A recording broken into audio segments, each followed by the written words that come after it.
Hello বন্ধুরা, কেমন আছো? আশা করি তোমরা অনেক ভালো আছো। এই দেখো রেডি হয়ে গিয়েছি। কোথায় যাচ্ছি সবটাই তোমাদেরকে বলবো। তার আগে ভিডিওটা তোমরা দেখতে থাকো, আর ভিডিওটা ভালো লাগলে অবশ্যই লাইক, কমেন্ট, শেয়ার আর সাবস্ক্রাইব করে দিও। মেয়ে দেখো সোনামাকে নিয়ে বারান্দায় বসে আছে। আমি বলছি জলে হাত দিবি না। ও দেখো মাথা নেড়ে বলছে যে না, হাত দেবে না। তারপরেও দেখো ও জল ধরতে যাচ্ছে। ওকে আমি আবার টেনে নিয়ে এসে আবার ওখানে বসালাম। ও দেখাচ্ছে হাত দিয়ে আমাকে যে জল এখানে। তারপর তোমাদের দাদাভাই চলে এসেছিলো ডিউটি থেকে। এই যে সোনামাকে তারপরে রেডি করিয়ে দিয়েছিলাম। এরকম দাদাভাই চলে এসছে। এই যে সোনামাকে রেডি করে দিয়েছিলাম। তো আমার সোনামাকে কেমন লাগছে তোমরা অবশ্যই আমাকে কমেন্ট করে জানিও আমার সোনামাকে পরীর মতো লাগছে কি না।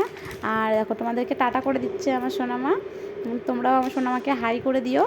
আর দেখো তোমাদেরকে একটু নাচ করে দেখাবে আমার সোনামা। ওই দেখো জামা ধরে কত সুন্দর নাচ করে দেখাচ্ছে। আমার সোনামার নাচটা কার কার পছন্দ হচ্ছে তোমরা কিন্তু অবশ্যই বলবা, বলতে কিন্তু ভুল